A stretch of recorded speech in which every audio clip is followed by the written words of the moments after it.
ఇలా చేయాలని ఓ చిన్న ఆలోచన వచ్చిందండి. ఇంకెందుకు ఆలస్యమని మొదలుపెట్టేశాను. ఫలితం మాత్రం అద్భుతంగా ఉంది. అదేనండి నూనె గింజల కారప్పొడి.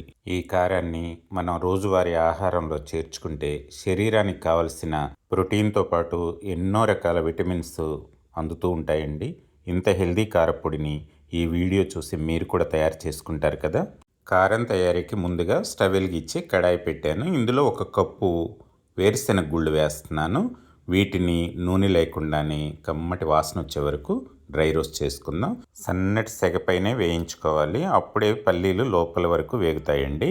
ఇప్పుడు ఒక కప్పు గుమ్మడి గింజలు వేస్తున్నాను. ఇది కూడా ఈ కారానికి మెయిన్ ఇంగ్రీడియంటే.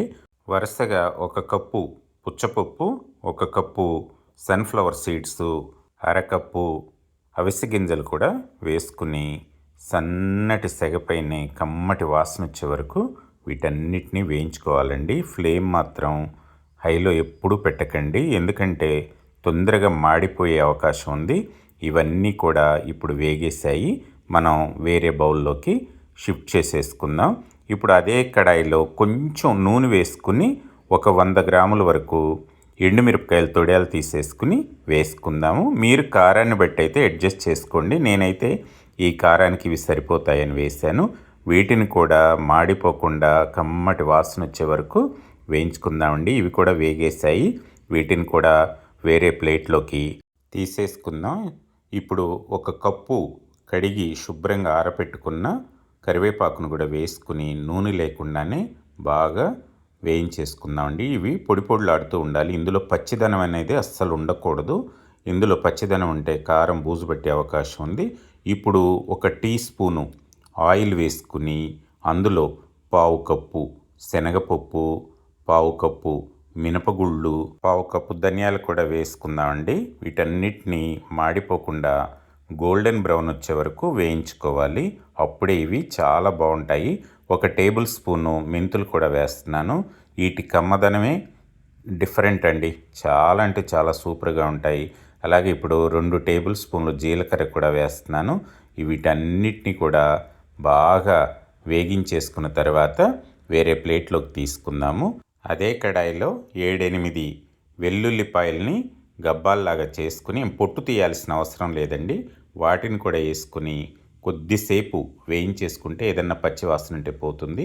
అలాగే ఒక 70 గ్రాముల వరకు చింతపండును కూడా ఈనెలు గింజలు అవన్నీ తీసేసుకుని వాటిని కూడా కొద్దిసేపు వేయించేసుకుందాము. ఇందులోనే ఒక అరకప్పు కళ్ళుప్పు వేస్తున్నాను. మీరు మీ రుచికి అనుగుణంగా వేసుకోండి. మీరు నార్మల్ సాల్ట్ అయినా కూడా వేసుకోవచ్చు.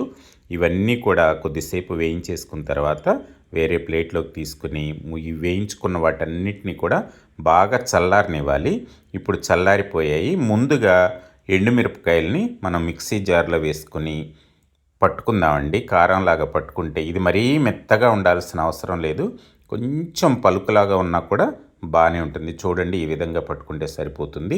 వీటన్నిటిని ఒక మిక్సింగ్ బౌల్లో వేసుకుందాం. నేనైతే వేయించుకున్న కడాయిలోనే పోస్తున్నాను. అన్నిటినీ 1 బై 1 మనం మిక్స్ చేసుకుని ఈ కడాయిలో వేసుకుందామండి. అసలు ఇక్కడైతే ఈ కారం మనం మిక్సీ పడుతుంటే గుమగుమలాడిపోతుందండి. అద్భుతమైన వాసన ఎంత టెంప్టింగ్గా ఉందంటే అంత టెంప్టింగ్గా ఉంది. మీరు మాత్రం దీన్ని అస్సలు మిస్ చేసుకోవద్దండి. ఇంత సూపర్ ఆరోగ్యకరమైన ఈ హెల్దీ కారపొడిని ఎందుకు వదులుకోవాలి చెప్పండి. మనం కూడా తయారు చేసుకుని ఎంజాయ్ చేద్దాం. ఇది వేడివేడి అన్నంలో కాస్తంత నెయ్యి వేసుకుని తింటే ఉంటుందండి. ఆ రుచి గురించి ఏం చెప్తాం, అంత బాగుంటుంది. ఇడ్లీ దోశల్లో కూడా చట్నీ లేదని బాధ ఉండదండి. ఈ కారపొడి ఒక్కటి ఉంటే చాలు, చాలా చాలా బాగుంటుందండి. ఇంకెందుకు ఆలస్యం, తయారు చేసేసుకోండి మీరు కూడాను. ఈ నా వీడియో మీకు నచ్చినట్లయితే ఓ లైక్ చేసి మీ ఫ్రెండ్స్ అండ్ రిలేటివ్స్కి షేర్ చేస్తారు కదా. మరిన్ని మంచి వీడియోల కోసం నా ఛానల్ని సబ్స్క్రైబ్ చేసుకోండి. పాత కొత్త మేళవింపులతో మరిన్ని మంచి రెసిపీలు చేయడానికి ప్రసాద్ కిచెన్ ఎప్పుడూ సిద్ధంగా ఉంటుందండి. థ్యాంక్ యూ అండి.